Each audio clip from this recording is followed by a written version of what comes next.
Yang siap bawa spanduk, ini masalah saya pun tak nak campur lah. Sebab apa? Sebab dia tak faham. Tapi kalau kita bincang ni, nampak tak?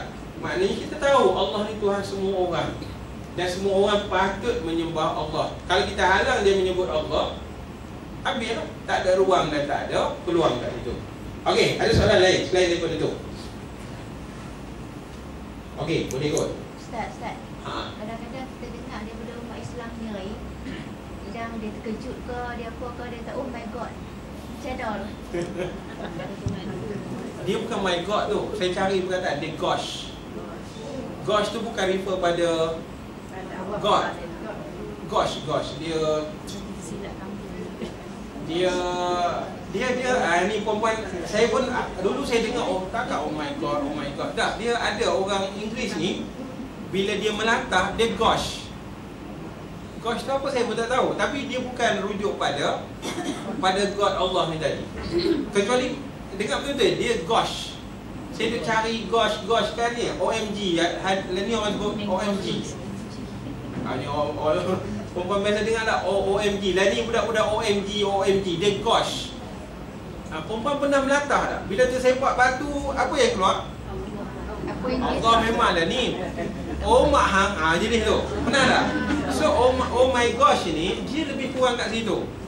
Dari sudut yang saya biasa tengok dalam masyarakat tu lah. Tak tahu kot yang kita faham oh my God itu kalau membawa yang itu masalah lah. Tapi God yang di situ kalau kita bincangkan tadi dia pergi ilah. Bukan God Trinity. Kalau dalam masuk oh my God pada perkataan orang putih tadi, maknanya dia sebut Tuhan secara umum. Dia tidaklah merosakkan akidah. Tapi sebaiknya kita sebutlah Subhanallah. Ya, ini apa guna perkataan?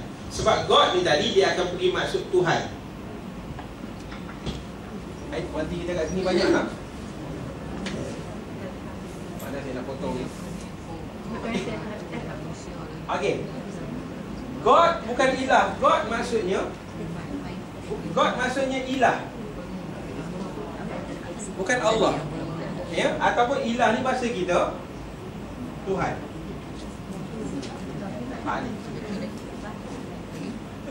Nampak? Boleh ke tak boleh ni? InsyaAllah nah. Okey, saya bagi jelas lagi. Ni tak risau ke?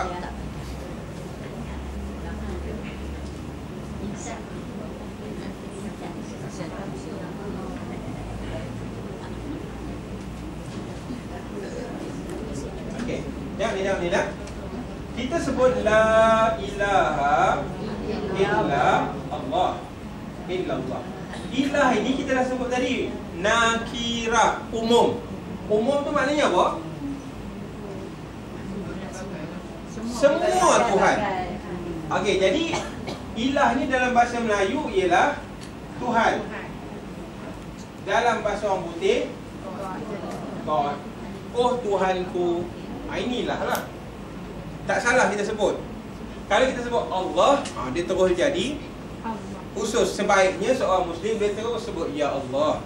Tapi kalau dia sebut Ya Tuhan, rujuk juga pada Allah. Kerana pada dia Tuhannya ialah Allah. So yang disebut oleh orang oh my God, kalau betul oh my God maknanya yang ini, tapi merujuk pada yang ini. Orang Islam lah. Kalau orang bukan Islam, dia sebut oh my God, kalau dia punya ni berhala lah. Ya. Kalau orang Kristian bila dia sebut oh my God, kembali kepada Trinity dia lah. Orang Islam bila dia sebut oh my God, dia kembali pada Allah, oh Tuhan. Pernah perempuan marah, ya Tuhan budak ni, tuan-tuan seru kat apa? Maknanya secara umum kita sebut ya Tuhan, kita faham Tuhan kita Allah, maknanya perkataan itu merujuk pada Allah. Okey. Kalau yang menyembah lain daripada Allah dia sebut ya Tuhan, maknanya pergi kat sini lah. Kalau ada yang Krishna, dia ya Tuhan dia pergi pada Krishna lah. So dia menyebut secara umum. Jadi hak ni orang sebut oh my, bukan my English lah, oh my God. Ini kalau orang sebut oh my God lah. Cuma yang selalu kita dengar sebenarnya gosh. Ya, ada juga orang kata gosh ni rujuk pada gospel. Ni cerita lain lah. Dia tak campur lah. Tapi kalau orang tu orang putih, orang tu memang orang Islam lah, tapi dia sebut oh my God. Okey. Kalau orang Islam sebut oh my God, maknanya oh Tuhan Allah lah. Kalau oh my God ni disebut oleh orang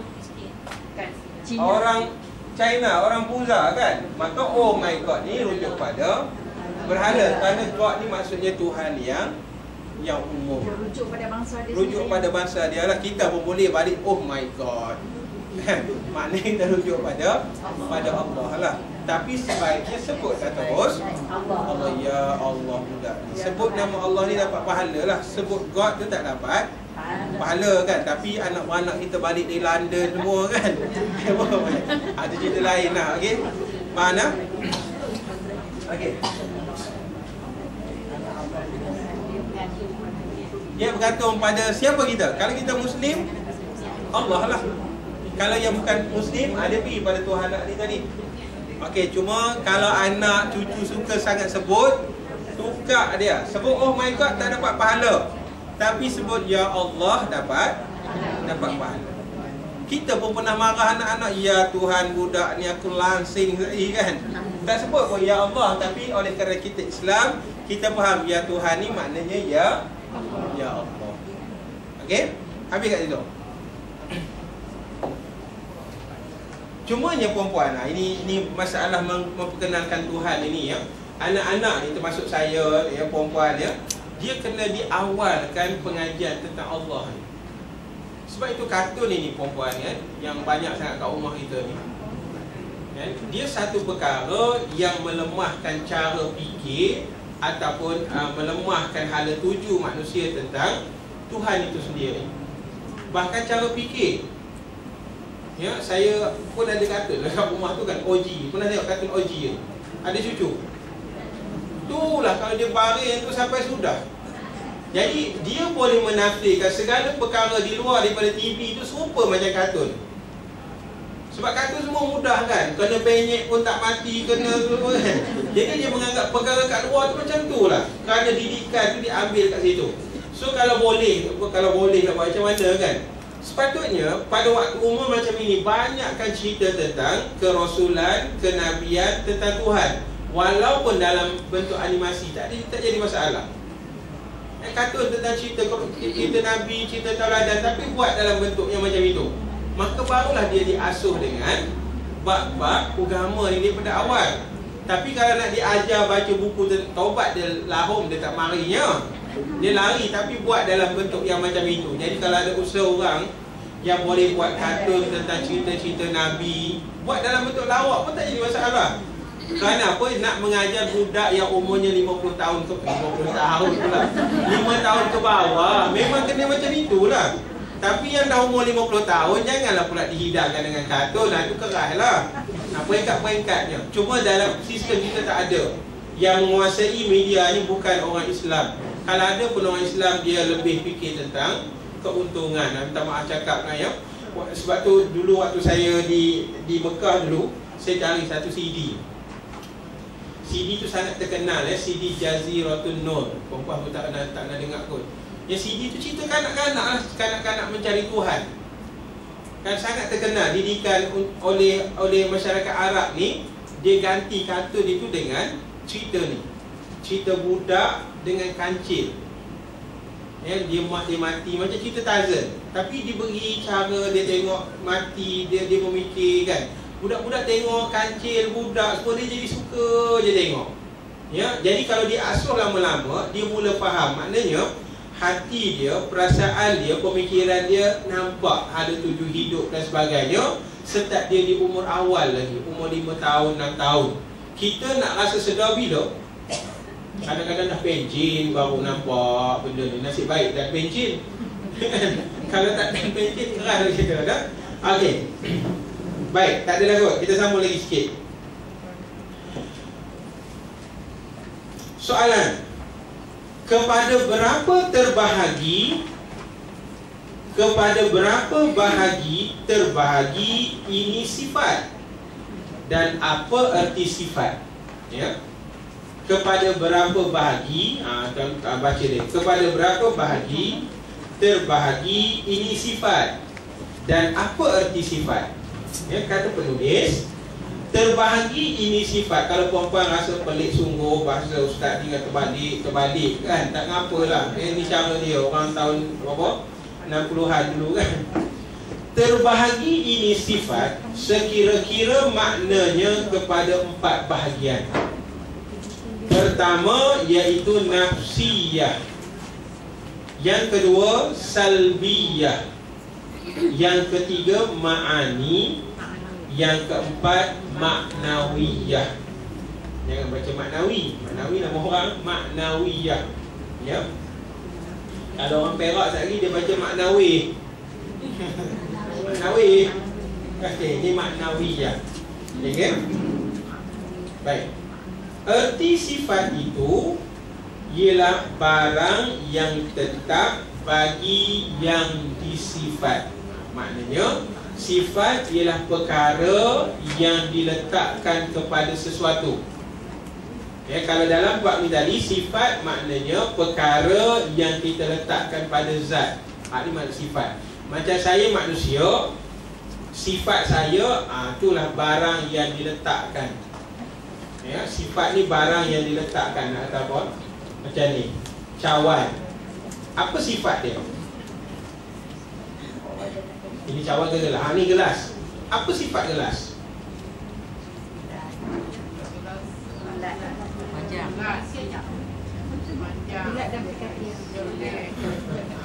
Payah juga nak. Hak ni botol. Apa sifat dia? Sifat yang ada, maknanya diletakkan pada dia. Maka sifat ni maknanya barang yang kita nak letakkan pada zat. Supaya apa? Dengan sifat ini kita kenal itu zat. Macam contoh, botol ini kalau tak dibuat macam ini, tuan-tuan, puan-puan tak boleh nak tahu dia botol. Maka diberi sifat-sifat yang menandakan ianya botol. Ya, macam gelas. Diberi sifat-sifat, dengan sifat itu kita tahu ianya gelas. Ya. Macam apa ni? Pen. Diberi sifat dia begitu. Kira sifat dia macam ni, sehingga bila kita sebut, kita tahu ianya pen. Okey. Contoh, ambil lagi bab nak bagi mudah. Kebau, semua orang tahu kebau. Kalau saya sebut, ya, perempuan, nanti saya cari binatang yang perempuan tak pernah tengok. Apa binatang perempuan tak pernah tengok lah? Dog pernah tengok dog? Macam mewah. Okey, baik. Saya sebut dog. Perempuan bila saya sebut dog, tahu tak apa dia? Saya cari hak lain. Kuftah, tahu kuftah?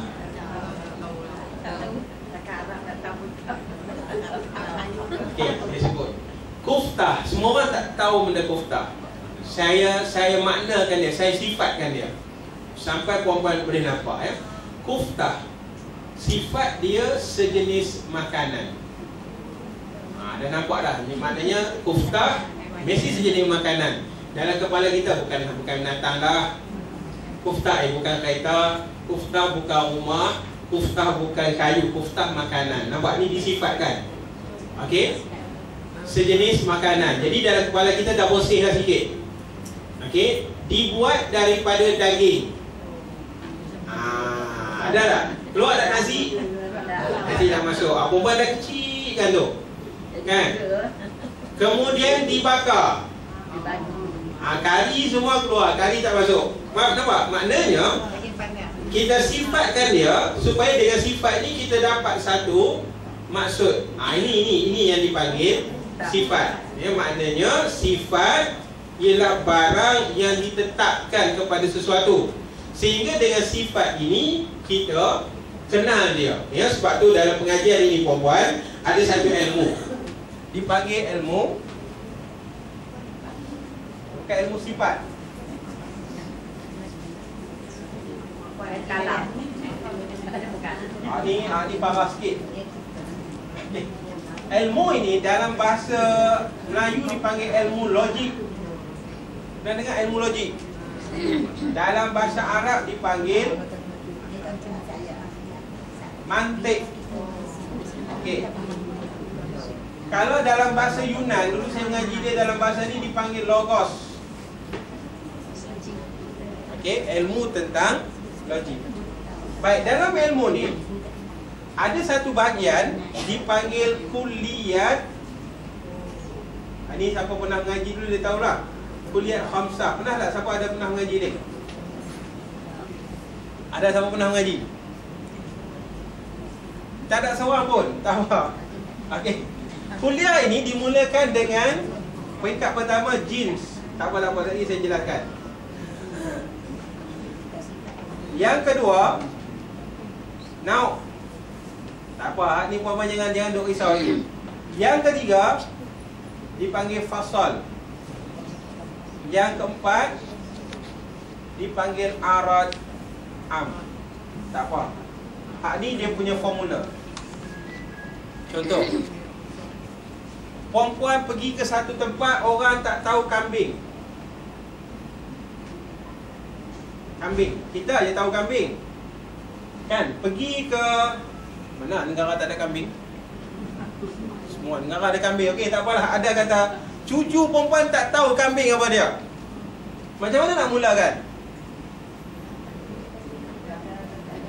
Ada, okey, kita pergi jumpa cucu kita. Hak ni jauh daripada hak tu Nas. Cuma dalam bab ni kita nampak. Kita pergi rumah cucu kita kat Switzerland. Kan? Kita kata Tok Wan dekat kampung ada kambing. Budak tu kata kambing apa Tok Wan? Dia tak ada dalam kepala dia tak ada kambing. So macam mana kita nak describe apa? Kita nak terangkan pada cucu kita kambing. Kita akan mulakan dengan jenis ni. Hak paling utama. Kambing ialah sejenis haiwan. Binatang. Kambing tu binatang kan. Jadi budak ni cucu kita dah tahu dah. Oh, kambing sejenis binatang. Dia tolaklah jenis apa? Tumbuhan. Dia tolaklah jenis kayu dah. Dia dah dalam kepala dia kita dah masukkan, kecilkan, kita sifatkan. Kemudian daripada jenis ini kita kecilkan lagi. Haiwan macam mana? Kaki empat. Dia kata. Kaki empat. Ada tanduk. Capuklah. Maka dia dah keluar dah daripada kepala dia. Ular tak masuk, ayam tak masuk, ikan tak masuk, ya. Semua ni. Kemudian kita fasalkan dia, kita keratkan lagi dia kecil. Makan rumput. Makan rumput. Okey. Maknanya yang jenis makan apa? Makan pizza tak masuk. Yang jenis makan daging tak masuk. Hak ni lah puan-puan yang kita panggil dekat situ, kita menyifatkan sesuatu supaya dengan sifat ini kita kenal. Kalau dalam konteks contoh ni kambing. Kalau dalam bab tu kita bincang ketuhanan. Kita kenal Allah melalui pendekatan sifat yang disifatkan padanya. Okey, panggut. Hak ni maksud dia tu.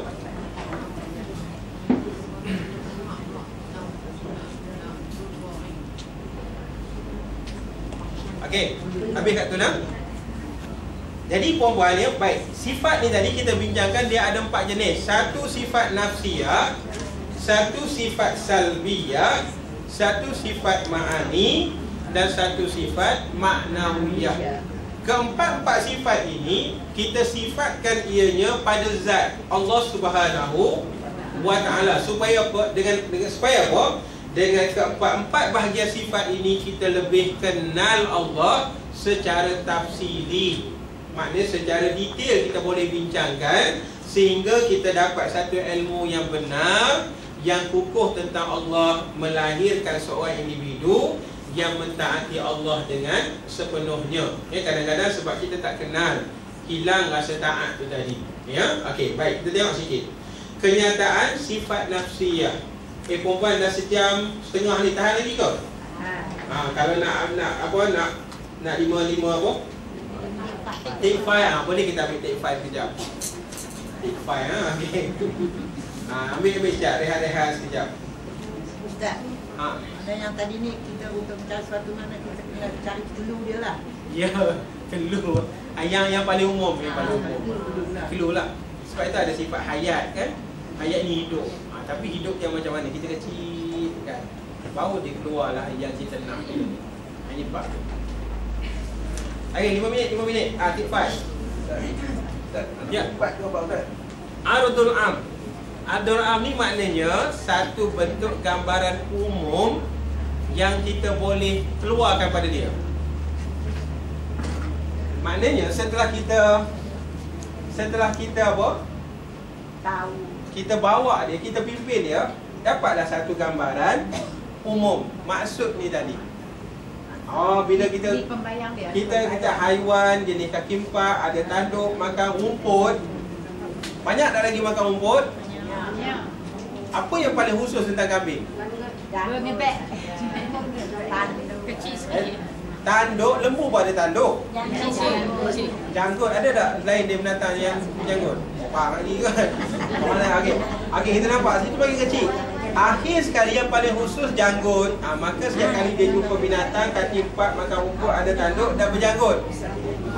Ialah arad am kepada Kambing. ataupun tengok-tengok ada dua jenis binatang macam tu yang ada janggut. Maka kita cari bunyi dia kot. Tok Wan kena bagi bunyi. Bunyi dia mbak macam tu. Jadi bila dia cari, ini yang maksudnya kambing. Maknanya satu perjalanan yang paling detail dikecilkan. Ya, ini secara umum. Sebenarnya atas ni ada 4 lagi. Tak masuklah tu sebab nanti dia sampai paling tingginya jauhar. Jauhar di part yang lain. Ya. Tu kita tak nak tengok lagi. Hak ni kena ada pengajian khusus. Kau pelajari lah siapa terror ngaji ilmu ni kan. Tapi memang tak syok ngaji je. Payah. Sebab tak ada Maisa syok lah kan. Kalau ada Maisa keras lah.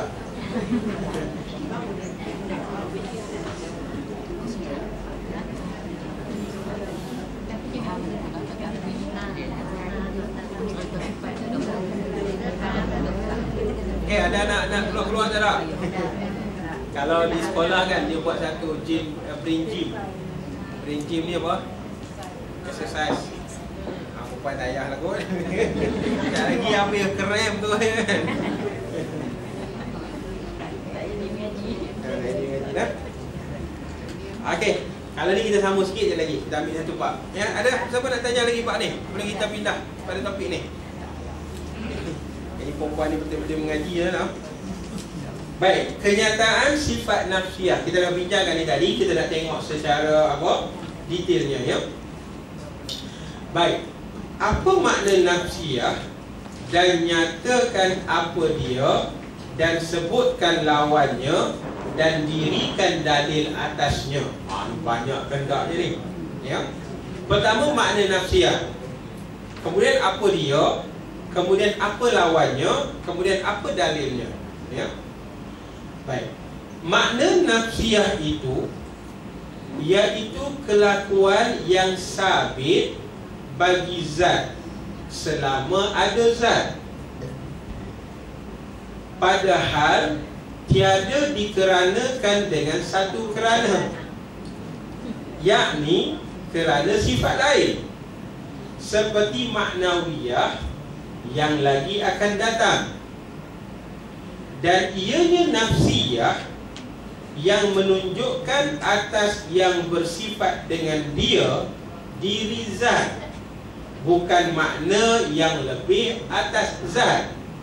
Dan iaitu wujud, artinya ada Allah Ta'ala, lawannya tiada. Maka iaitu mustahil, iaitu mustahil itu tiada.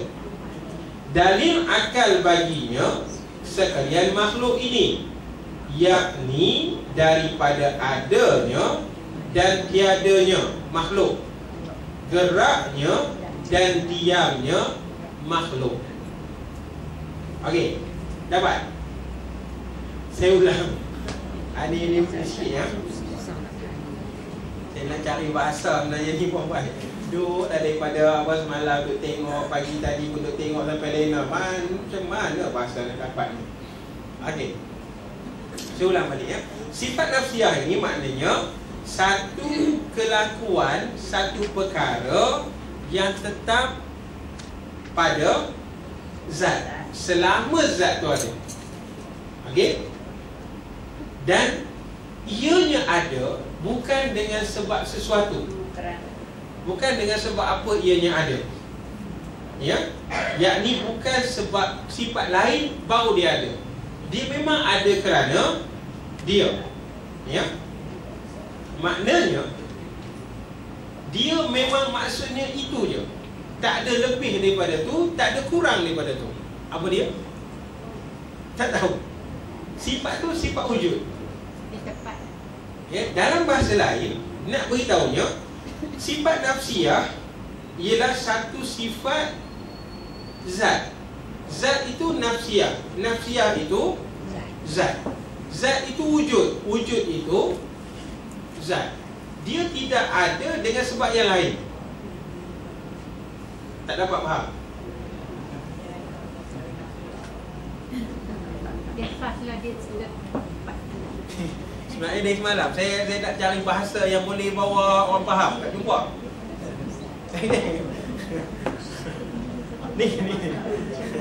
Ni duk cari contoh, duk cucuk sana, cucuk kiri kanan, dia tak jumpa. Dia bukan ni, tak tahu bahasa yang sepatutnya nak bila sebut orang boleh faham. Ni masalahnya. Sebab tu selama kita mencari maksud zat Tuhan, selama itulah kita tak berhenti mencari. Kan, sebab dia akan ditafsir dengan jalan yang berbeza dan berbeza. Okey, saya contohkan pensel. Pensel ni ada wujud, semua orang nampak. Tapi wujud pensel ini wujud dengan sebab, dengan kerana. Macam mana? Kerana apa pensel ni wujud? Ada orang buat. Kerana ada orang buat. Maka dia bukan nafsiyah. Okey, dia ada orang yang buat. Dia tidak wujud dengan spline dia, dengan sendiri dia tak. Dia wujud dengan sebab, kerana. Tapi nafsiyah ini dia wujud.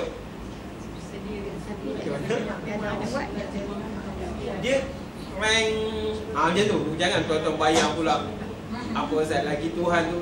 Main masa tu ada kan. Tapi nak abadnya dia saya tak jumpa bahasa. Dari semalam saya duk cari bahasa tu, saya tak jumpa. Kalau perempuan dah pernah mengaji, boleh bagi bahasa yang tepat, tak ada masalah. Tapi kalau perempuan faham maksud saya pun, saya rasa memadai dah. Dia nak beritahu sifat nafsiyah ni sifat yang bukan diwujudkan. Sifat yang selagi ada zat, selagi itulah dia ada. Selama zat Allah itu ada, itulah nafsiyah. Selama zat Allah itu wujud, itulah nafsiyah. Dan wujudnya dia bukan dengan sebab yang lain. Macam saya ni wujud dengan sebab apa? Mak ayah. Sebab mak ayah saya lah. Kalau mereka tak wujud, saya pun tidak wujud. Maka sebab itu Nabi kata apa? Al-jannatu tahta aqdamil ummahat.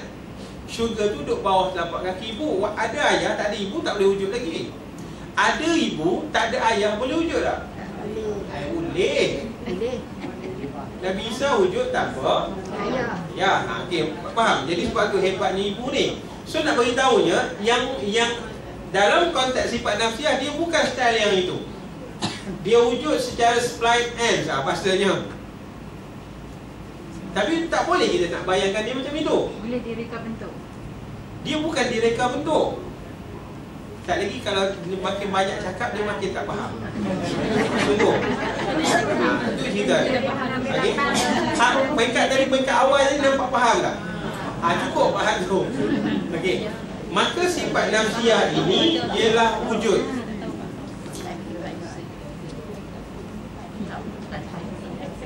Dia perempuan kan? Okey, cukup dah. Tak ada masalah. Cuma nak detailnya. Sebabnya hari ini bila sebut wujud, perempuan membayangkan wujud ini mesti ada rupa. Betul? Wujud mesti dalam bentuk, ada bentuk, mesti ada arat, mesti ada jisim. Tuhan dia tidak macam itu. Dia wujud, tapi bukan yang jenis sampai pada akal kita. Sebab saya habaq banyak kali dah perempuan. Pensel ini wujud, tapi dia tidak wujud. Semua orang kata pensel, tapi saya dah habaq dulu. Ini perempuan kata pensel, tapi bila main dekat tak ada penselnya. Betul? Dengan sebab Yang ada apa? kayu. Kayu. Mari tengok dekat-dekat, tak ada kayu. Apa yang wujud sebenarnya? Itulah paling tinggi dipanggil jirim. Jirim ini mengambil tempat, mengambil lapang, akhirnya terbentuk rupa yang macam ini. Macam tuan-tuan nampak saya lah ustaz, kalau ustaz kat depan. Okey, dari jauh semua orang pandai ustaz kat depan. Cuma mari betul-betul tunjuk kat mana jadi ustaz tu. Kita tak boleh tunjuk yang wujud sebenarnya. Kerana apa? Menurut hakikatnya tiada kewujudan sebenar melainkan Allah tu tadi. Kita wujud dengan sebab Allah mewujudkan jirim.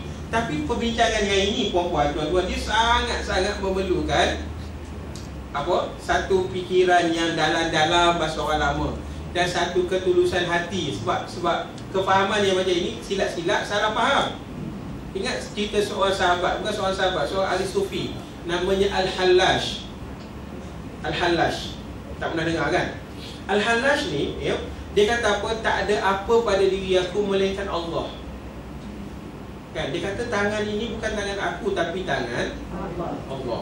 Kan pelik. Sebab apa? Tuan-tuan tak boleh tunjuk tangan, melainkan tangan ini bermula dijadikan oleh Allah. Jirim itu daripada Allah. Jadi dia kata dalam hatiku tiada apa melainkan Allah. Mataku ini mata Allah, telingaku ini telinga Allah. Akhirnya orang kata Hallash telah mula menjisimkan Tuhan. Akhirnya Hallash ini dihukum pancung. Tapi puan-puan, apabila darah yang mengalir daripada tubuh Hallash ini membentuk kalimah tauhid, ya, darah yang mengalir daripada tubuh Hallash setelah dibunuh tu membentuk kalimah la ilaha illallah, barulah orang faham Hallash ini berkata benda yang betul. Ya. Sebab apa? Sebab dia beritahu tubuh dia ni sebenarnya tubuh Allah. Faham maksud dia ni? Bukanlah Allah duduk dalam tubuh dia. Yang ni, hak ni saya risau ni. Hak ni puan-puan semua Allah yang buat. Hakikatnya tak ada. Kewujudan ini wujud Allah, baru wujud semua ni. Tapi hak ni payah untuk peringat kita ni. Jangan kita pergi sampai kat sini jadi. Tak berapa nak betul. Kita ambil peringkat hak yang kita patut badan je. So balik memahaminya puan-puan, sifat nafsiyah ini sifat yang sabit bagi zat. Selama ada zat, selama itulah ada nafsiyah. Dan sifatnya sifat wujud.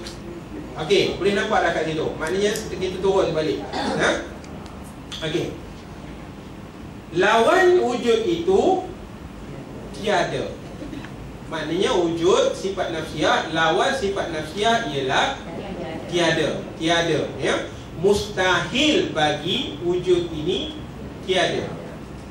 Faham tak? Kalau dah ada, mustahil dia tiada. Ya. Dalil akal baginya, dalil akal bagi sifat nafsiyah ataupun dalil akal bagi wujud. Ya. Sekalian makhluk ini, yakni daripada adanya dan tiadanya, geraknya dan diamnya, inilah dalil sifat wujud zat Allah Subhanahu wa ta'ala. Maknanya tuan-tuan, kita ini boleh jadikan diri ini sebagai bukti kewujudan Allah. Apa buktinya? Yang pertama, apa yang wujud pada kita puan-puan? Dulu kita ada muda, handsome, cun. Sekarang kita ada tua. Bila ada tua, dah tiada muda dah. Faham? Maka yang ada pada kita ni dulu ada, sekarang tiada. Kita berkuasa ke menentukannya? Tak. Perempuan boleh ke nak cover diri ni? Nak kontrol diri ni, ya Allah, aku tak nak bagi jadi uban. Boleh ke? Meratit pi lah, tak ada uban, tak ada uban, tak ada uban, tak ada uban kan? Dia dah tumbuh lah macam tu juga. Kerana apa? Yang tiada kepada ada kepada tiada ni dia milik Allah. Maka makhluk ini, kejadian itu tadi bukti kepada wujud. Ya, sebabnya ni kalau kita bincang dalam kitab yang lain, dia lagi detail lah. Cuma saya nak bagi tuan-tuan faham kat situ je. Ya, sebab apa? Uban ini dia tidak boleh jadi sendiri.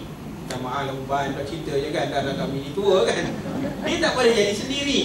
Kalau dia boleh jadi sendiri, mesti ada satu ketika dia nak jadi, satu ketika dia tak nak jadi. Tapi hakikatnya dia jadi P lah.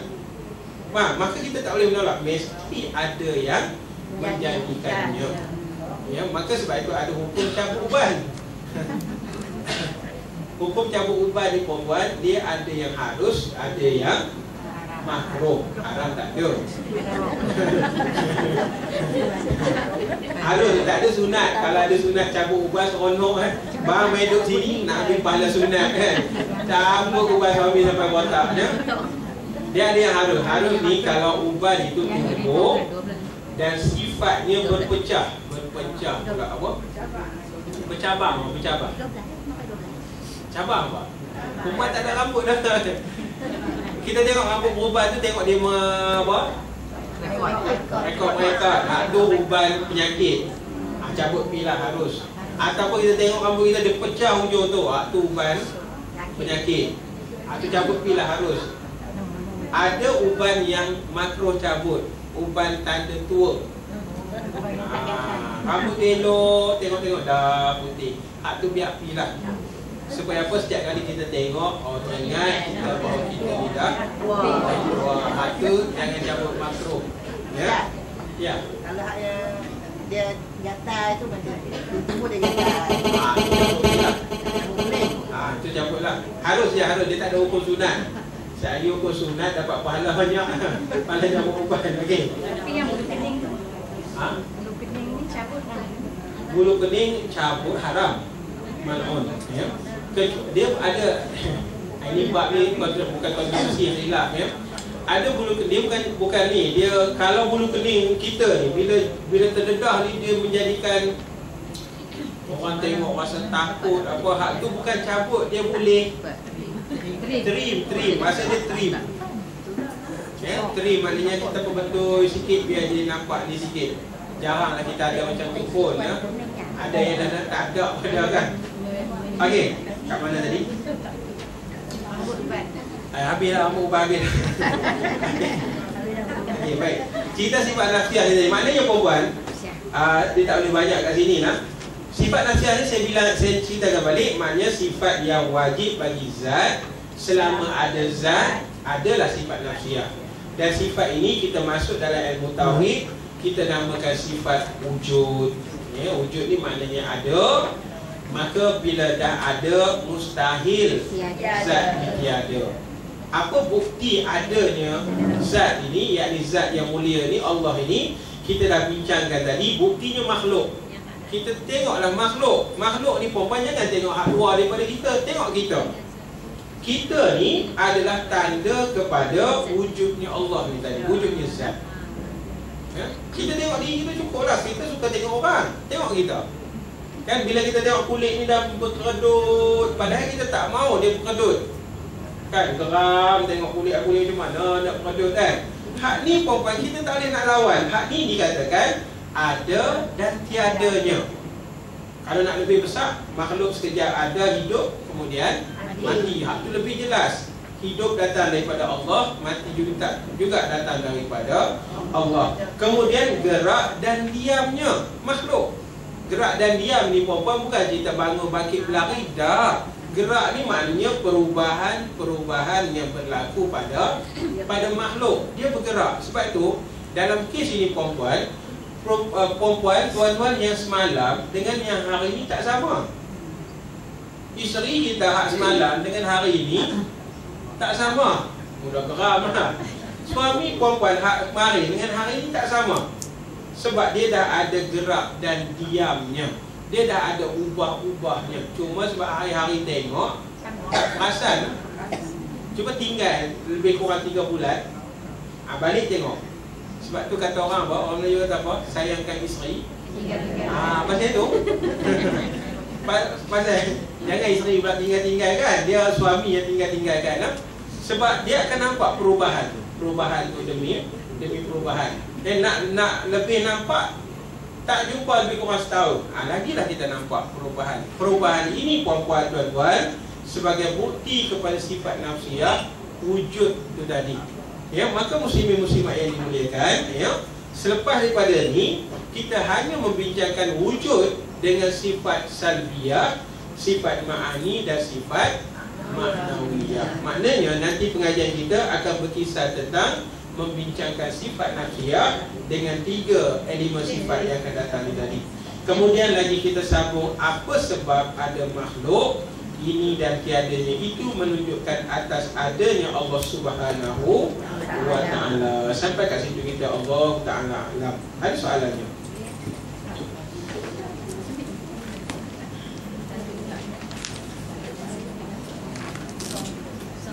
Ada yang minum ke?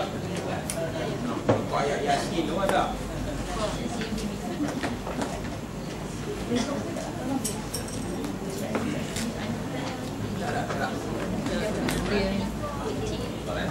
Ada soalan tidak? Tak ada, orang lagi kan? Pasal tak? 11.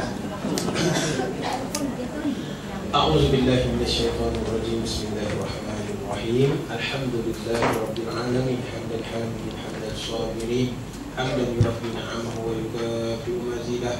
Allahumma shalli ala Muhammad wa ala alihi wa ashabihi wa baraka wa sallam.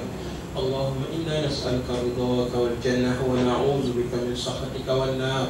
Allahumma ighfir lana dhunubana wa liwalidina warhamhum kama rabbawna shighara. Allahumma antas salam wa minkas salam wa ilayka ya'udu salam. Fahayyina rabbana bis salam. Allahumma ya hayyun ya qayyum ya rabb Musa wa Harun wa ya rabb Ibrahim, akhrijna min zulumatil jahli wal nisyan birahmatika ya arhamar rahimin. Allahumma nawwirna bi nuri ilmika wa ba'idna nisyan birahmatika ya arhamar rahimin. Allahumma arzuqna fahman nabiyyin wa hifzal mursalin walhamdulillahi rabbil alamin. Assalamualaikum.